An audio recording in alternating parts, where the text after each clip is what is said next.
So, as you all know, this is the Professionalization and Development Brown Bag series. We've been doing this fall and spring. And this is the last one of the semester. We have one more session that's going to be specifically for people going on the job market. So that's not going to be a brown bag style like this. So today, I think from the request of grad students, is the topic on funding graduate studies. And last time we talked about the internal aspects. We talked about tuition waivers. We had Jim and Patrice from the Grants and Awards and hiring here. So today I thought it would be useful to talk about external sources. And I'm going to talk about it from a comparative politics end, but it's going to be very brief, so even if it's not relevant to you, then I'll say a little bit more about, I'll give an example of one of the grants and talk about what are some highlights in terms of important things. All right, so some funding sources for comparative politics, but also political science in general. National Science Foundation. National Science Foundation has a section on political science, but it also has a lot of other subsections. And I would say that this is the most prestigious of all the social science funding sources. If someone has an NSF as a grad student or as a faculty, that means that they went through a lot of hoops and did something right. At the graduate level, sometimes this requires, I think almost always it requires a PI, a principal investigator. So sometimes you have to co-submit with your professor. But oftentimes how it works in different departments is the student does all the work. You know, it's their own research, and then they put the professor's name on there. International Dissertation Research Fellowship is out of the Social Science Research Council, SSRC. This is a highly competitive, field research-oriented dissertation research project funding. It's international students and Americans can apply, so it becomes very competitive because there's only a few sources where international students can also apply. Also very prestigious and very good funding. Fulbright-Hays, this is kind of like the IDRF. It's research, field research oriented for dissertations for graduate students. It's slightly less competitive in the sense that international students aren't allowed to apply. You have to be a permanent resident or a US citizen. So there's a slightly smaller pool. It's still very competitive. Fulbright IIE, this is actually eligible. This is actually not specifically for graduate students. Oftentimes undergrads take these. And they basically propose a research project for a year. And it's relatively low supervision. And I know undergraduates that have gone on this after they finished their senior year. I know grad students who applied to a bunch of things and this is what they got, so they went on it. So the Fulbright IIE, what is it, the International something, is different from the Fulbright-Hays. So it's important to remember that even within the Fulbright, what people call the Fulbright, there's different categories. There's something called the David L. Boren Fellowship. This is through the National Security Educational Program, I think. Relatively new. This didn't exist when I was in grad school. But it's a very good program, especially for doing something in a place that's a high priority for US national security issues. So Middle East, obviously, Asia to some degree, Africa. These are very generous. Technically, there's a stipulation that you have to go back and work for the US government in some sort of capacity, but from what I understand, it's not really heavily binding. It's relatively easy to get out of. There's a lot of other things. There's like the Foreign Language and Area Studies Language Fellowships, so FLAS. And then what I tell people is oftentimes there's country-specific sorts of funding as well. So in places like Japan, you know, the Japanese government and Japanese Foundation oftentimes have funds. Similarly with Korea. Similarly with Indonesia. Sometimes they're language-oriented, sometimes they're not. But it's always useful to look through the different possibilities. So these are the main ones, but oftentimes there's country-specific or even thematic kinds of things that are there. Okay, so that's just a brief overview of some funding sources that I've been exposed to. Just some tips. Following the rules and procedures very carefully. It's very, very bureaucratic. When I was in graduate school, Fulbright-Hays Fulbright Hays was requesting a deadline of something like October 15th. I know that Cal Berkeley collectively sent all of their applications in one day late because a lot of the servers for the online uploading system were down. And it was actually, they sent it one day late because FedEx didn't pick up. And Fulbright Hays basically said no. They didn't fund anyone from Berkeley that year. Eventually, there was a lot of back-channeling negotiation through the Chancellor and Fulbright. Eventually, they gave up. FedEx came through and they funded a bunch of Berkeley students. And so just remember, they're very, very, very bureaucratic. Number two, don't worry so much about your budget. That's not to say don't do it right, but don't think, okay, my budget is too high or my budget is too low. The evaluation of the program is almost always independent of the amount of money you're applying for. And so don't try and think like, oh, if I apply for less, I'm more likely to get it. Or if I apply for more, I'm not likely to get it. Okay, don't worry about that, especially for federal kinds of grants. It's not a matter of how much you're applying for. Last tip, address every part of the application. Again, it's very bureaucratic, see number 1. But I want to go through this very quickly, and this is the example of the Fulbright Hays. This is something I ripped off of online. I downloaded a PowerPoint presentation by Shelley Hawthorne Smith. You can thank her. She's from the University of Arizona, except she spelled Arizona wrong. I don't know if she's going to get a lot of emails. Okay, so she says the same thing. Structure your narrative according to the following technical review criteria. So the technical review criteria of the grant that you're looking at, right? And always make sure and always assume that you're the reader and check off all of the boxes. So let me give you, remember that you're writing for an educated audience. In the case of Fulbright, you're writing to someone who specializes in your country, but maybe not in your field. Now, that may be the reverse in some other instances. But always think about, figure out who your audience is and cater your application to your audience. So for example, on the Fulbright Hays, you're given point-by-point, line-by-line indications of what to talk about and how many points each one is worth. The person that reads it scores each section, and then they add it up at the end. And if you have a score of like 100, then you're good. If you have a score of like 50, then you're out. Okay? So on the Fulbright Hays, for example, they go through a number of these. Statement of the major hypothesis to be tested or questions to be examined, and the description and justification of the research methods to be used. Out of 10, how many points do you give this person? The relationship of the research to the literature. So a literature review. How well does this person know and done their homework in terms of the literature? Again, 10 points. Preliminary research already completed. How much have you done already here? How much of the dissertation either have you written or how much data do you have? Again, 10 points. Justification for overseas research, 10 points. Applicants' plans to share the results of the research in progress and a copy of the dissertation with scholars and officials of the host country or countries. Okay, so notice this. This is a pretty small thing. Okay, I have a friend who wrote the Fulbright Hays application. She didn't mention this. She got 0 points for this. She didn't get the grant. Okay, I put in one line. I put in a line that said, I will share my dissertation with my partner institution. I got 10 points on this. So you can see how bureaucratic it can be, but cover every single point.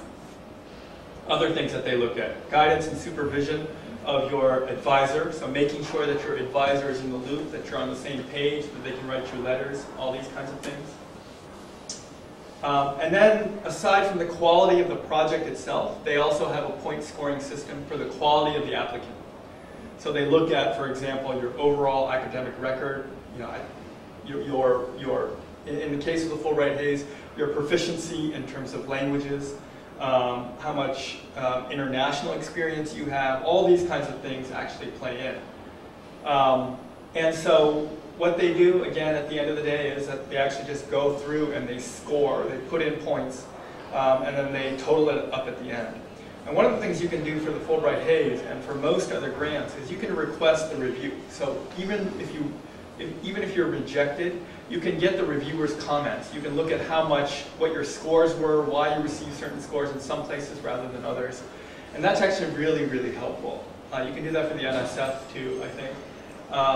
And I know for a lot of people, it's a matter of, they fail 2 or 3 times before the 4th time when they actually get a grant. And so the last point is getting started. You miss 100% of the shots you don't take. I was talking to someone who is a faculty member here. They have a son who's at UCLA anthropology. I don't know what their funding thing is, but she was saying that for the first years, the department basically pushes all of them to be writing grants from the very beginning.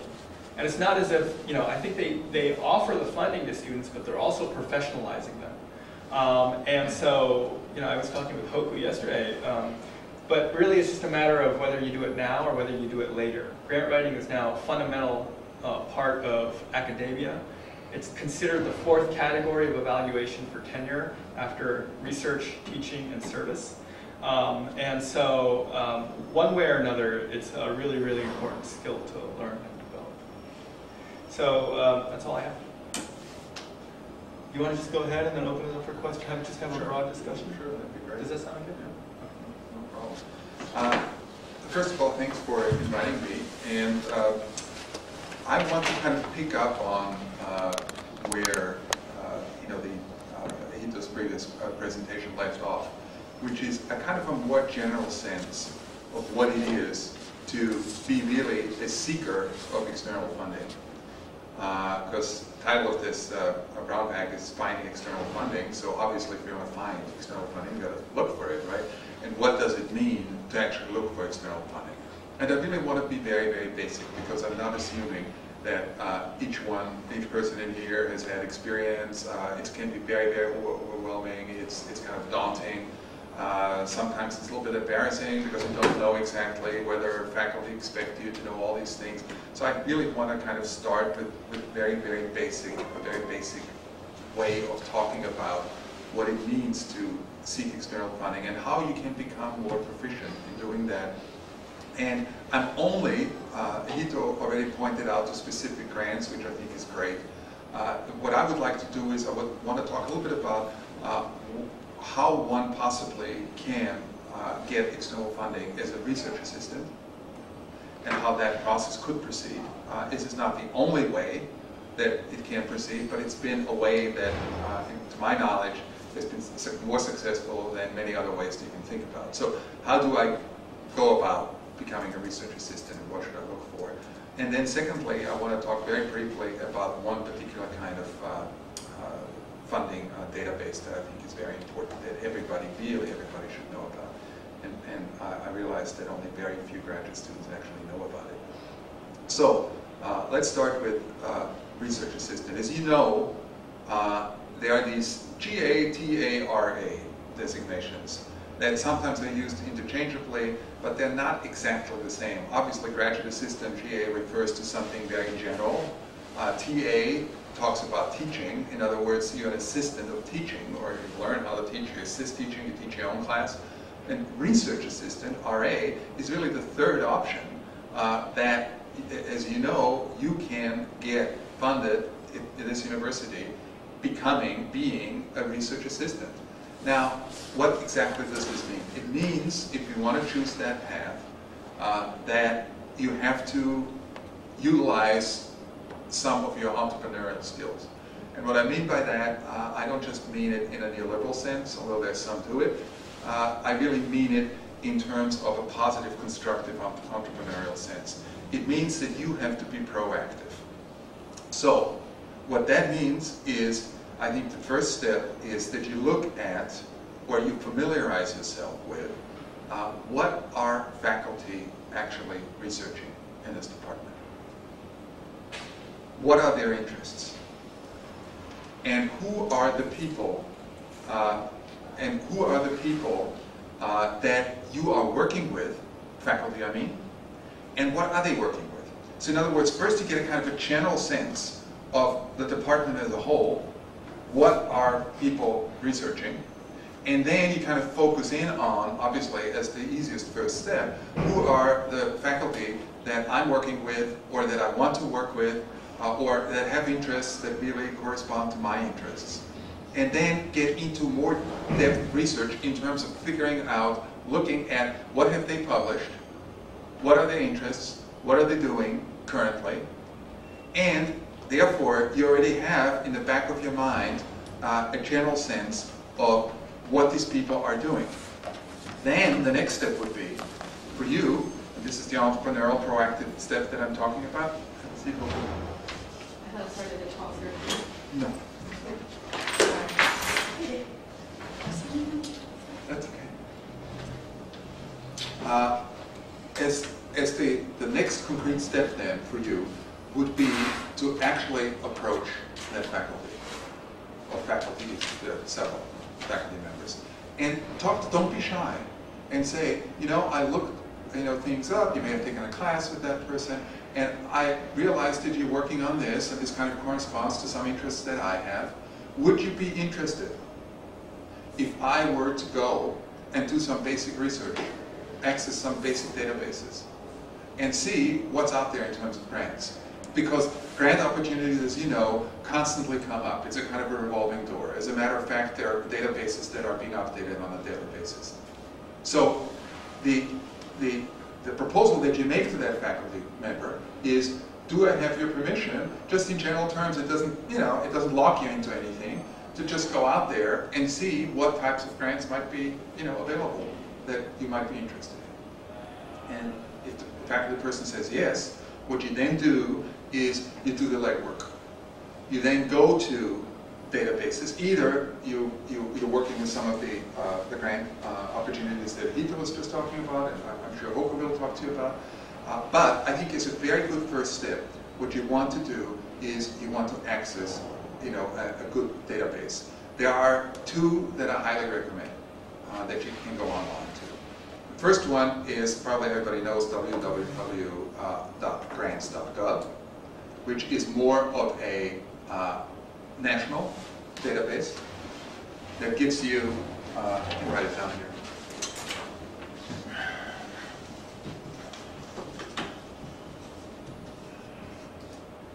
That gives you a lot of US-based types of grant opportunities that are out there. But that's just national. And what I think is becoming more and more important is, what are the opportunities that are out there globally? And there's a fantastic database. I'm wondering, how many of you have heard of Pivot? Never heard of Pivot? Okay. Pivot.com. Pivot.cos.com.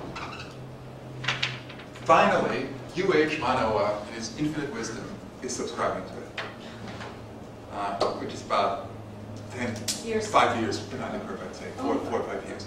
But I know, here it is, okay? This is, folks, the best database that I know of globally.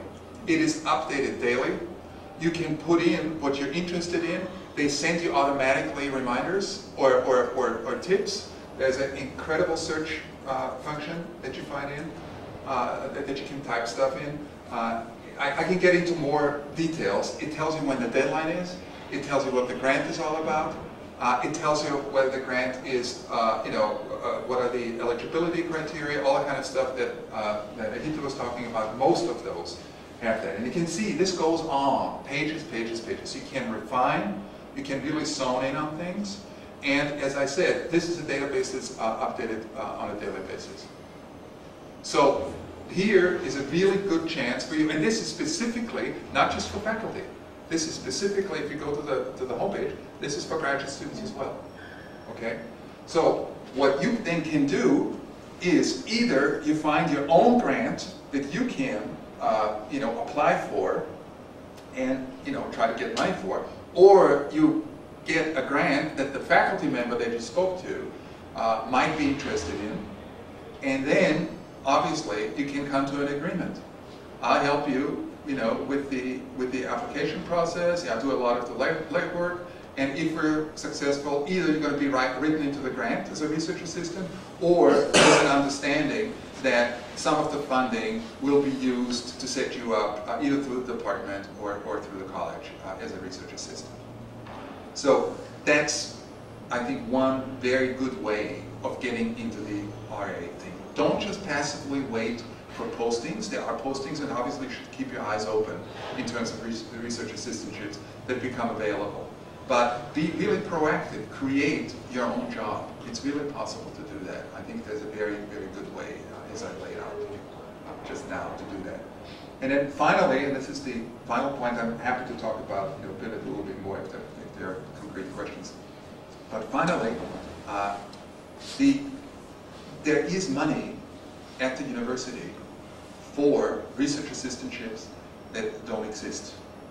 And I'm saying that because a lot of graduate students think that somehow research assistantships, there is a pot of money that lies somewhere, whether it's in the department or whether it's on the dean's level or whether it's at the VCAA level, and somehow, those get advertised, and if nothing is advertised, then somehow, there's no money, there's no pot that's available. That's not true.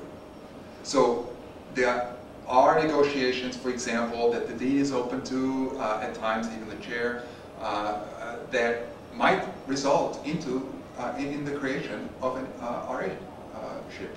So, for example, the one that I'm advertising for, I approached the dean, and I asked her, and I kind of pushed, and she was willing to fund this for a year. So please don't assume that simply because there is no announcement, it's not possible. You could again make contact with your advisor, with the people that you want to work with, and say to them, how about project X, Y, Z? Do you think you might be willing or interested in going to the dean, going to the chair, talk about this? What do you think? It might fit within a larger research project. There might be 2 or 3 faculty members who are working on a similar issue who could really use some help, some research assistant help, and they might be willing to go to bat for you. So be proactive. See yourself as a researcher assistant in terms of an apprentice, but also somebody who's already joined the community of researchers.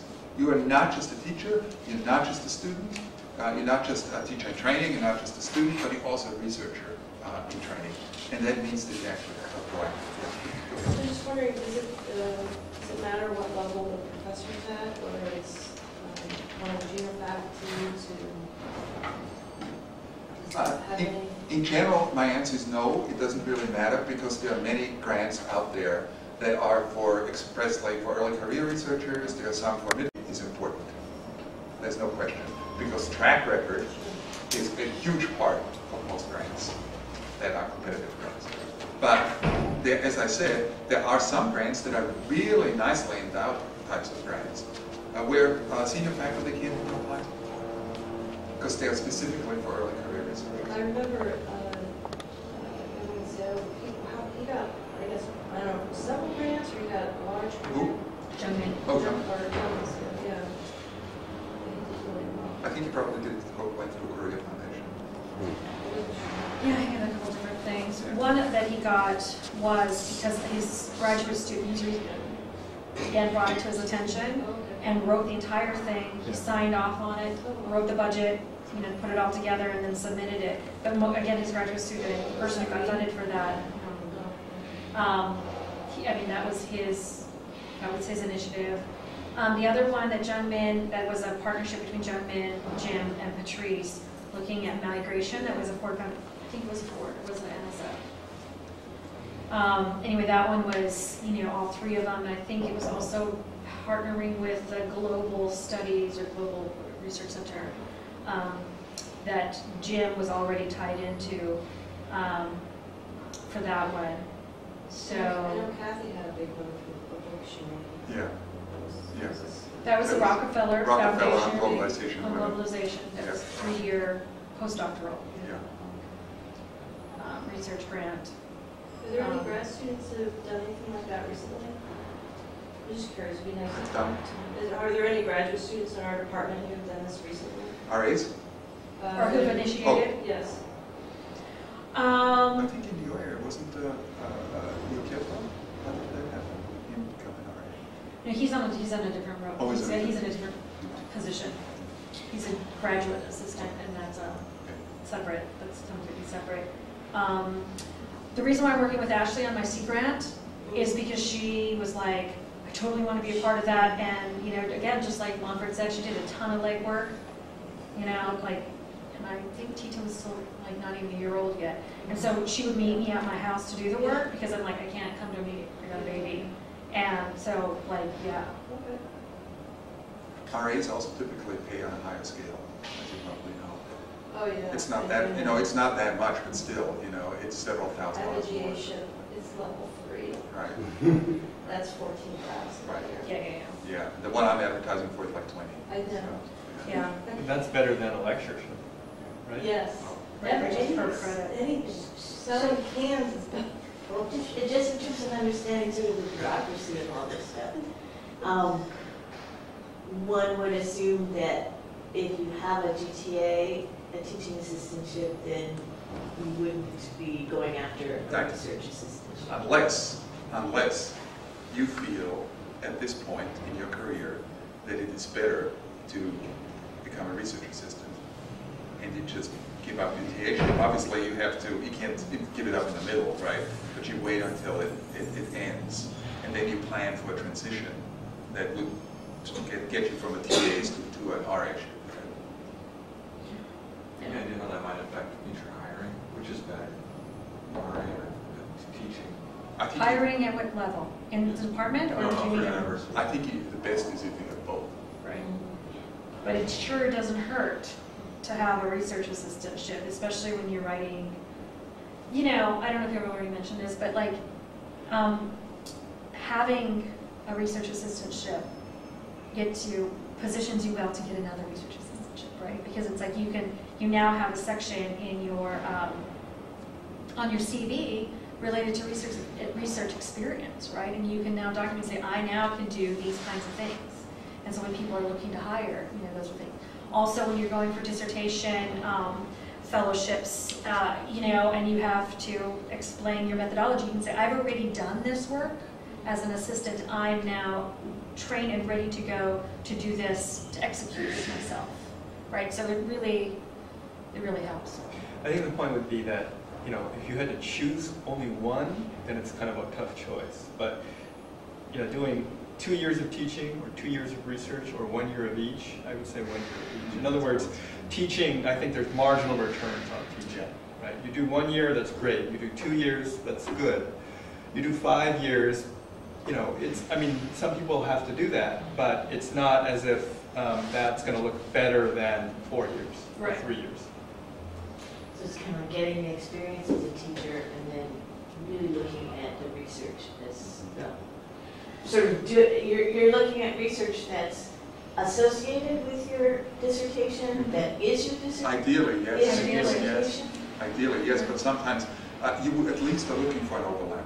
Right, some kind of overlap. And sometimes you have to be pragmatic enough to say, well, you know, the overlap may be, you know, not so big. And then you risk maybe not getting picked because it's an open application process, right? So obviously what the researcher wants is somebody whose own research interests are really closely aligned, right?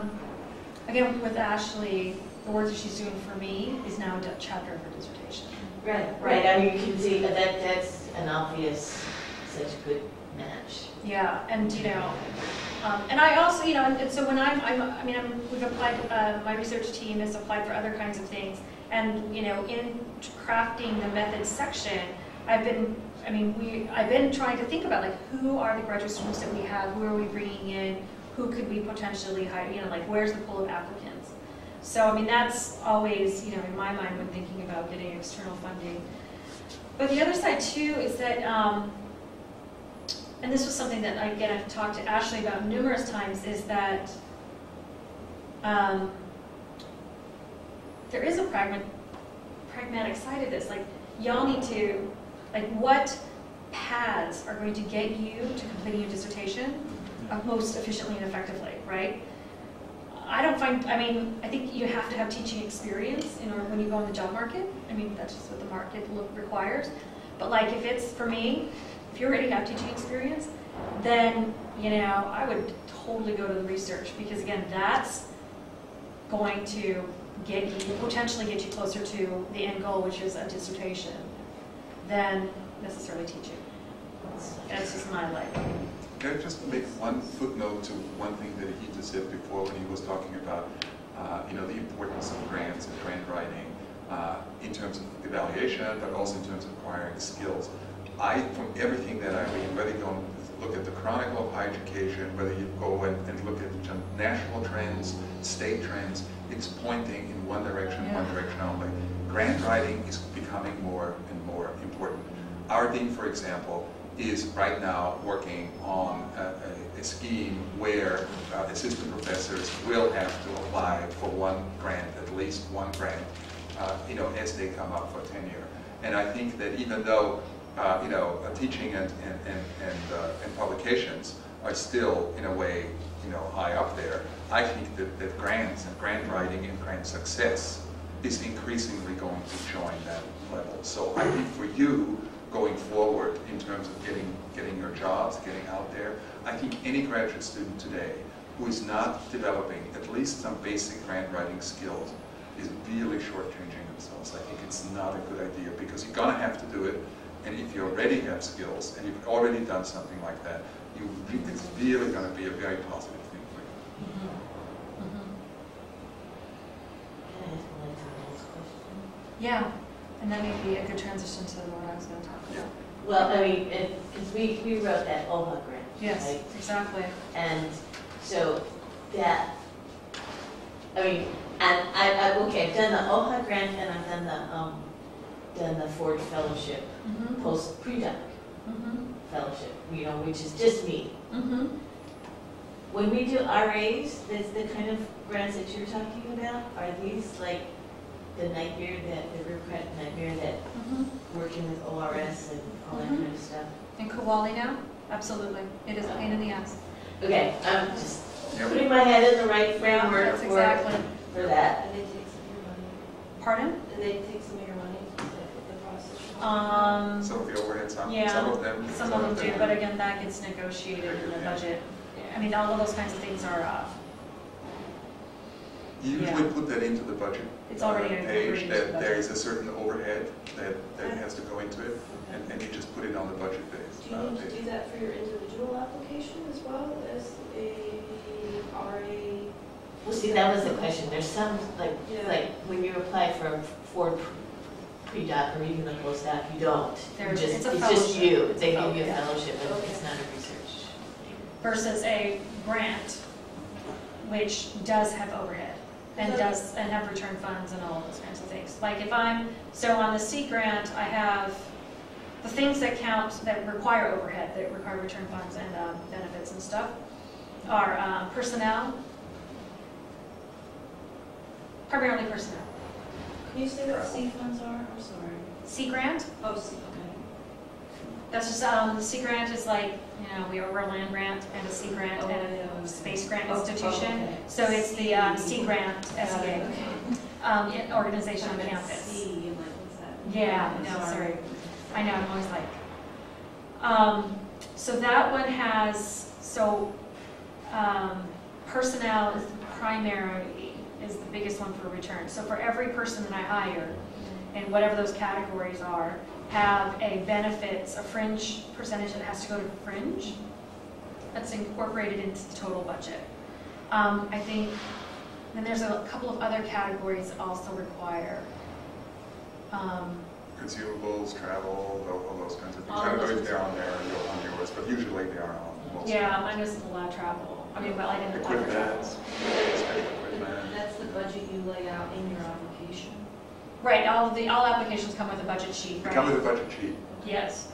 And so and again, you just have to go to the ORS site and they have the breakdown for all these different kinds of Okay. things, what the Just fill it in. percentage is, Right. right? That's good. So casual hire, this is the percentage for fringe. For an undergraduate research assistant, this is the percentage for fringe. For a graduate student, this at whatever rank, this is the percentage for fringe, right? For, $5,000 of equipment and supplies, basically what they call us, whatever, non-permanent equipments and stuff, this is the return thing on that. For a budget of $5 million, this is the return, and this is, so like the NSF grant, there's 4 PIs from different colleges primarily just two, me, social sciences, and then the rest, everybody else is over in SOS, What's PI? primary Primary investigators, investigator. principal investigators. Principal, Also the people who watch this later. Yeah. Oh, okay, sorry.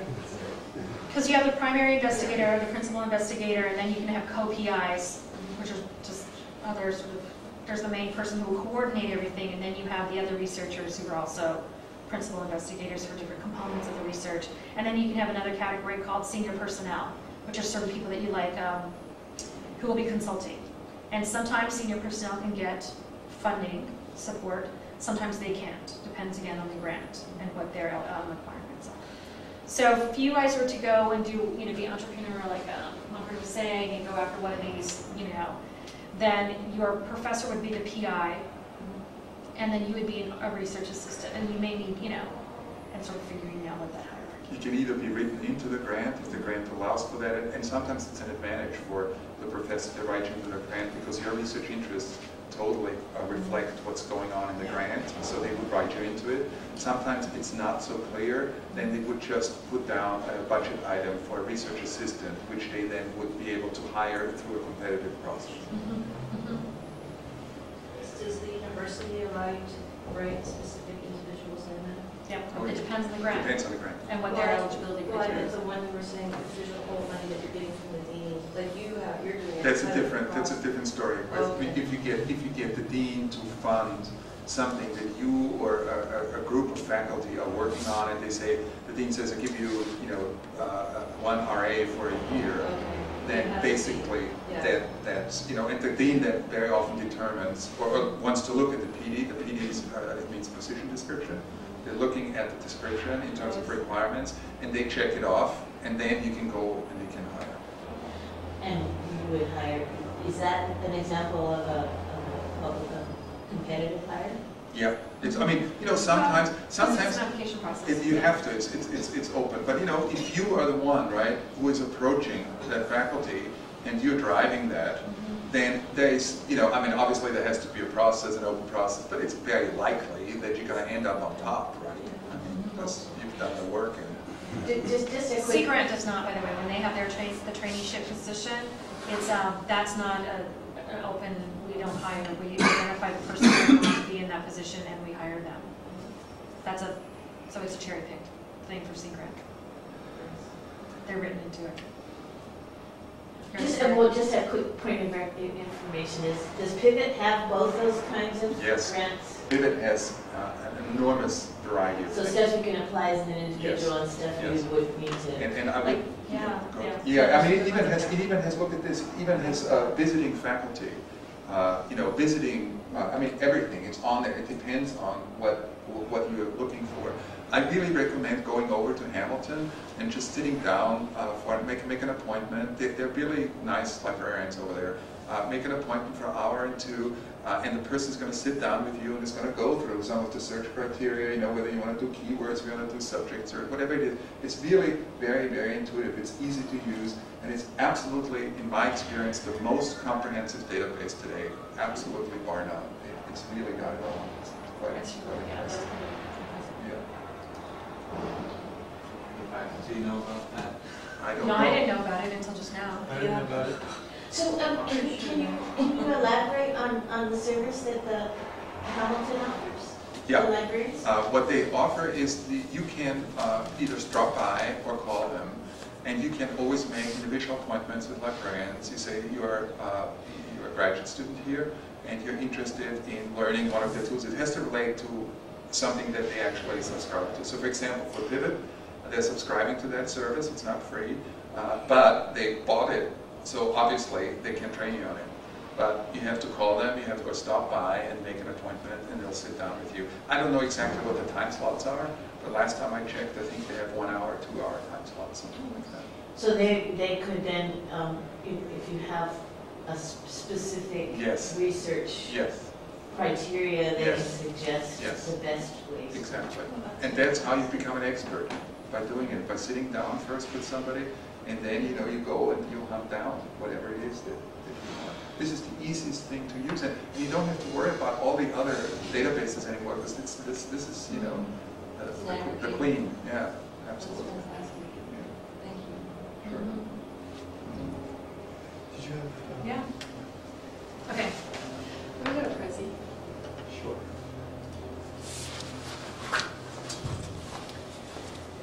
Oh my God, this has already becoming crazy, you see that? Yeah. No. All those other people who have just missed out.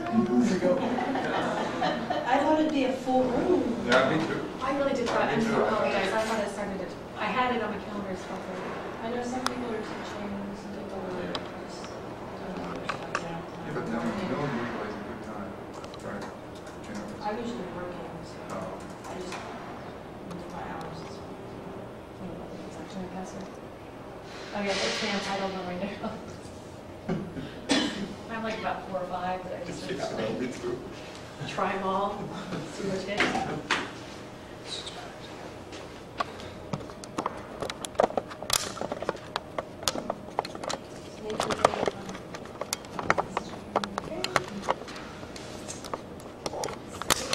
Oh, the screen's Yes.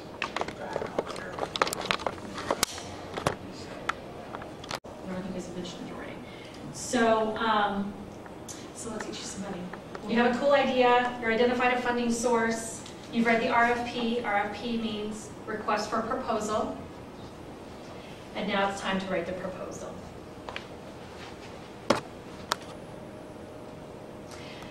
So based on this, again, this amazing little piece nugget of information, the article, and we'll figure out a way to post it somewhere, the PDF of that. A committee is looking for 3 things: conceptual innovation, methodological rigor, and rich substantive content. So this is what they're looking for when they sit down with a stack of hundreds of proposals. These are the things that's on their mind. One thing to keep in mind is that what they talk about is that, you know, when they're reviewing these kinds of applications, these proposals, you can weed out the ones that aren't. If you make it through that first cut, that first, sort of weeding out, saying these ones are just not appropriate. What's left is usually strong proposals. So what it comes down to is making, the difference between getting funded and not really is about you making the case that your work fits the institution's objectives and goals. Okay? I have a 2-part. And these are all examples taken from proposals and things that I've written or participated in. So demonstrate fit. You want to demonstrate fit. So here's a segment from our C grant proposal where we, again, in bold, identify. Oh, sure, sorry. Where we, in bold, exactly how our project furthers the mission of the C grant here at UH, right? So we have right there, sustainable coastal development, this is what we do, hazard, resilient, and coastal communities, and then healthy coastal ecosystems. So right there, boom, there's our, we've already shown that, that there's a strong fit. Okay. So there's 7 sort of tips, 7 steps towards a strong proposal. Grab the reviewer's attention, that apostrophe is in the wrong place. Aim for clarity, establish context. Say what the payoff is. What are people going to get out of this? Use a fresh approach, describe your methodology, and specify your objectives. Each one of these examples on the handout illustrate one of these points. So we're going to start with grab the reviewer's attention. So again, there's some key questions that folks want to know that you need to be able to answer in your project. What are people going to learn from this research? What are you going to sort of tell them? What are you going to inform them about? Is this worth knowing? You have to be clear about what the so what. You have to answer the so what question. And then how will you know the conclusions are valid? And here this is a methodological question, right? You need to demonstrate that the way that you're collecting the data, how you analyze it, are in line so that we can believe your conclusions. Another way to sort of grab people's attention is to ask a provocative question. And you also want to leave the reviewers with something to remember you by. You want to be able to be memorable enough to be able to say, oh yeah, that's the project about X, Y, or Z, right? So, I mean, I hope that people read art stuff. They're like, oh yeah, that's the one, that's the Hawaiian one related to whatever. For my dissertation, I was doing something on Mormons and Hawaiians, right? Like, oh yeah, that's the Hawaiian Mormon one, right? Okay. So grab the reviewer's attention. And I'm going to that's it. Aim for clarity. Avoid jargon. Again, this is a group of people who are generally from the field within which you're writing, like political science in general, social sciences in general, whatever. But as we know, there's very technical, specific kind of language. So you want to be speaking to an informed but general audience. You want to avoid jargon, really long words that really have ambiguous meanings. And then if you need to use specialized technical language, use it sparingly. So on the sheet here, from our Sea Grant, in this sentence that I decided to show you, we clearly have very technical, specific language. We're talking about developing innovative management strategies, right? Given the global warming will alter precipitation and evapotranspiration rates and watersheds will face increase, right? We clearly, because this is Sea Grant funds science projects, you know, it is important sometimes to use technical, discipline-specific language. Okay, so but you want to use it sparingly. That's the only time we use that until we get to the methods section, and this is Henrietta's the hydrology section where she uses all that language that I totally don't understand, but I don't need to. Okay, next, aim for clarity.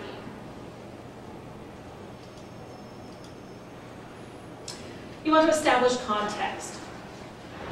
So your proposal needs to demonstrate a clear understanding of the current debates in the field, right?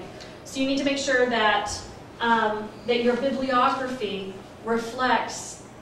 is not out of date, that it's up to date, that it reflects the key thinkers in the field. And sometimes you have to include a site description. If you're talking about, if part of what makes your project innovative is the place that you're going to do your research. I know, like, with Tuti working on Molokai, this is a very particular kind of place. So in addition to sort of setting context by, having a clear but brief synopsis of the debates in your field, you also may need to include a site description. And that's what I've included on the sheet here, is our site description. Why is doing research in this place important, right? And so we have just a couple of sentences here to explain our site. And we have some pictures on our proposal. We also include some pictures to help illustrate these. Do you want to come in, Jared? Join us. You can even sit at the table. I know, but we got 25 minutes. Okay. So bibliographies are so important, okay? The formatting style that was required for both the NSF and for the Sea Grant are in, parenthetical citations. And in that first paragraph on the grab the relevant, you can see all of our references there. Because again, they telegraphed to the reviewers that you were up on the literature. But for things like the dissertation fellowship, the Ford Foundation Diversity Fellowship, it asks that you supply them with 10 annotated, 10 author annotated bibliography of the key sources. Again, so you have to be really thoughtful and strategic about which of those 10 sources you use. You have 2 to 3 sentences to annotate it. So it's, again, this establishing context and thinking about your bibliography is really important. And can be tricky, right? When we're talking about something like, 10 out of your master bibliography, the top 10. Yeah. Okay, what's the payoff? Is your project a hot topic? You need to think about what is it. Why is this a timely study? Is it because this is a current problem? Is it because it's you've identified this really provocative puzzle? It's a current issue that everybody's interested in. I mean, the work that I'm doing with wetlands and climate change. I mean, it's the hot topic. But we also have to be clear about how are we innovative, all right? So clearly we have a hot button issue with climate change, resiliency, sustainability. But part of what we have to do is say that this is why what we're doing is better than what other people are doing. And we're doing it better because of theoretical contribution or because of methodological, we're pushing the methodological, theoretical boundaries of the field or the funding institution. And you have to make that case. So one of the things that we argue as being innovative, so what the payoff of funding us as opposed to someone else's, is that A, we're interdisciplinary, our research team is interdisciplinary, and in the sciences they usually think about that in the context of like an oceanographer talking to, you know, a biologist or something. But we're saying no, we're integrating three vastly different sort of ways of thinking. Western scientific, social science, and indigenous, right? And so the paragraph that I gave you is sort of how we rationalize that. So we were pushing, and the way that we framed it was that we were going to push, help Sea Grant and NOAA solve one of their major problems, which is getting this scientific information out to a general audience, to people who could actually use it, who are in decision-making roles. So part of how we were framing these different kinds of things is being able to take the science out there, as well as to find a way to bring indigenous knowledge into science. So that's part of the payoff. That's why they should fund us. That's why they did. All right, use a fresh approach. Highlight surprises, puzzles, apparent contradictions, and don't be afraid to take the path less traveled. And for this one on the sheet, the handout, I gave you, this is the first few lines of my dissertation abstract that I submitted to the Ford postdoc, for the postdoc fellowship. Right, so basically what I'm doing in these sentences is saying, people think of the LDS Church in these particular kinds of ways. My project is going to challenge you to think about the church differently. And I'm going to bring the church into, the LDS Church, into a dialogue around racial formation and stuff that hasn't happened before. All right? So I've given readers sort of an interesting puzzle to sort of hopefully hook them enough to want to fund. And for the postdoc, I did get the postdoc for that one. Because, anyway, strategies. Okay, describe your methodology. And this is huge for like NSF and others, for Sea Grants. Be specific about your research goals and data gathering processes. Whether you're doing discourse analysis, content analysis, or archival research, or statistics, or whatever. You need to be clear about what constitutes your data and what your research goals are. You need to make the link between your argument, your data, and your analysis, and you need to show that those things are all connected, that the one leads to the other, which leads to the other, and then back to your argument. You need to be clear about what the tasks you plan to complete and when you plan to complete them. And you need to have the skills, you need to demonstrate that you have the skills to do them, right? So, you know, for the next round of Sea Grant, we are incorporating a Hawaiian language archive research. I don't have that skill set, so we're bringing Noinoi Silva on as senior personnel, right? I don't have that skills, but we do have someone who does have that skill. When I write, you know, a description for a research assistant, that will be an important skill that we include in that. Okay, so on the handout, describe your methodology, I included sort of a truncated version of how we articulate goal number one. This was my research, this was the section of my project. This part reflects the research that I'm doing right now. So it starts with the goals, how we break down the rationale for the goal, the actual components of the goal, the methods, the tasks that we will do, and right, to show how they're all in together. Just be mindful of time, it's 1 o'clock. Is 1 o'clock already? Yeah. Okay, I'm almost done. Just so everybody knows. Excellent. Then you want to be specific about your objectives. What are you going to do with this? Is this going to be for your dissertation? Is this for an article? Is this for a book? What are your deliverables? Some grants ask you to have a specific outcome, something that you are going to give to them. I have a mini grant right now, a community engagement mini grant, and I had to identify what my deliverables are going to be and what I'm got it. And so what I agreed to do is to create, you know, like a curriculum, a little, 5-page, 3rd grade science lesson. that's my deliverable. Yeah, so be mindful if they require that. Okay, that was my last step. You can do this, so go for it. Remember to start early and plan to revise, revise, revise. Revise, and revise again. Because it takes a lot of time.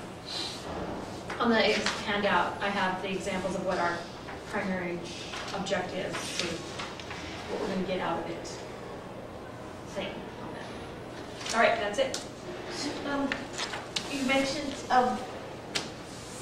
what your objectives are. I mean, obviously, I want to fund my dissertation, but are there things out there that are looking for people writing articles or for funding? You mentioned an article, but your objective is to write this article. So you're looking for funding, so somebody will pay you to do the research to write the article. Right. So Jeff Korntassel and I put in a proposal for ACLS, which is the Academy, the American Council for Learned Society, something like that. Anyway, and the proposal was to do this sort of comparative case study of restoring Kalo in Hawaii and Kwetlau, or Camas, in the Gungning territory on Vancouver Island, right, and sort of compare this. And if we were to get it, then what we would have produced out of it would have been an article. Okay. So that's, Yeah. Well, most NSF grants are not funding you to produce articles. Right. They No, I want mean, to see outcomes, but what they are funding is research. right. So what you do in the grant proposal, and there are sections there, is that you mention what the outcome will be, and the outcome may be an article, it may be a book, it may be whatever it is, and they like to see that. But they're very specific about the fact that what they're funding is research, not the book, not the journal article. they want publications to come out of it, but they want you to produce the new idea, the model that can solve a problem, the thing, right? So that's why I put under here the specific objectives. These are the things that we said that we were going to come at. Create a cross-disciplinary environment for training future graduate students. Create a dynamic scientific product that integrates Western scientific knowledge, traditional ecological knowledge, and social scientific knowledge. And then determine the benefits of this kind of system for the environment.